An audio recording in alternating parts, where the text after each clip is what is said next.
Le thème des migrations humaines est au centre du spectacle Un homme est un homme qui se tenait ce 17 novembre au village Kéyé, un espace culturel d'Abidjan. Alors le village a été créé en 85. Avant 85, c'était la villa Kéyé, un espace de rencontre. Et puis à partir de 85, c'est devenu le village Kéyé, c'est-à-dire un espace de vie pour les créateurs et de travail. Peut-être vous allez imaginer qu'il n'y a que le théâtre, il n'y a pas que le théâtre, il y a également le musée et puis bon, c'est aussi un espace de vie, il y a beaucoup de gens qui vivent ici et qui y travaillent.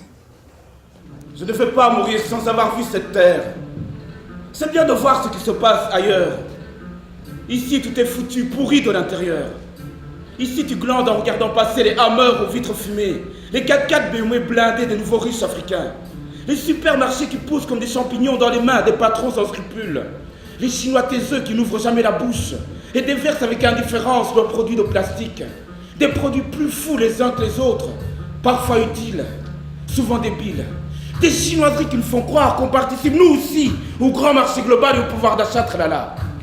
Les avions d'Air France qui décollent avec des mecs super bien. L'idée est venue de Salifou Kientega, qui est le co-metteur en scène en fait. C'est lui qui est venu vers moi pour me proposer de travailler sur les migrants. Et au départ, j'avoue que j'étais pas très chaud, mais je ne sais pas pourquoi, parce que je pensais qu'en Belgique, en tout cas, où on en parlait beaucoup, à tort et à travers, un peu trop, à mon goût. Et alors, très vite, Salifou et moi, on a mis au point une stratégie de travail. Et cette stratégie était de travailler en immersion et en collaboration, c'est-à-dire de faire une co-mise en scène. Et ça a été le noyau dur pour commencer le travail. Hey, moi, je vais partir en Espagne pour qu'un jour mon petit-fils, mon arrière-petit-fils devienne président. Président de quoi? Hein? Eh ben, président de la République espagnole. Je suis parti en immersion avec Olivier Coyette, qui est un auteur qui m'a aidé à récolter tous les témoignages, une quarantaine de témoignages qu'on a récoltés au Burkina Faso. Et moi-même, j'allais voir des gens en Europe. Donc un premier temps, c'est ça. Un deuxième temps, c'est un atelier avec les acteurs, avec une ébauche d'écriture. Elle était pratiquement là. Et ensuite, tout le monde est arrivé en Europe et on a créé le spectacle en Europe.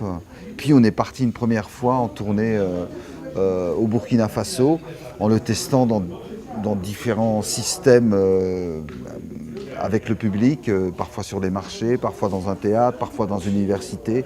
Et chaque fois, on essaie de tirer la force du lieu, de l'espace. Excusez-moi, monsieur. C'est juste une petite question. Savez-vous l'heure des visites, s'il vous plaît? Non, non, vous ne lui avez pas dit. Vous ne me l'avez pas dit. Mais monsieur! Monsieur, s'il vous plaît. Monsieur le gardien! Monsieur le gardien du centre fermé. Monsieur le responsable, s'il vous plaît! Monsieur le directeur des immigrés, s'il vous plaît. Monsieur le président, directeur général des immigrés, s'il vous plaît! À quelle heure sont les visites? Je n'incarne pas un seul rôle, donc c'est plusieurs migrants. Donc à travers presque tous ces migrants qui ont été interviewés par le metteur en scène, donc c'est à travers ces gens-là que nous nous exprimons en ce moment. Donc pas un seul personnage, donc plusieurs personnages en même temps que je représente, que nous représentons tous les trois. Tapis dans la chaleur agréable de la case, j'attends le premier thé, le plus fort, celui qui donne le courage du cœur, celui qu'on sert toujours à l'homme. Mais moi, j'avais envie que le monde soit symbolisé, mais que ce ne soit pas une planète bleue qui brille au-dessus de la tête des acteurs. Donc cette boule est un peu une planète blessée, une planète, il y a une toile de jute dessus, et en même temps, quand elle est bien éclairée, elle peut être un soleil, elle peut être une lune. Le cercle symbolise la révolution, mais ce cercle symbolise aussi une frontière. C'est un cercle de sable. Pourquoi le sable? Parce que c'est un élément qui peut devenir facilement autre chose. Il peut devenir la mer, de l'eau, il peut devenir une blessure. Et par moments, il est percé. Et aussi une éruption comme ce soleil qui, de temps en temps, envoie voilà, deux éléments très simples, une lumière très importante qui rythme tout. C'est un chant pour ma mère. Un chant qui remplit nos silences. Un chant pour vous et nous. Qui ne sommes pas meilleurs dans nos vies intestines. Que vous et nous. Les prochaines représentations auront lieu le 18 novembre au Centre culturel d'Azopé et le 19 novembre à l'Institut national supérieur des arts et de l'action culturelle d'Abidjan.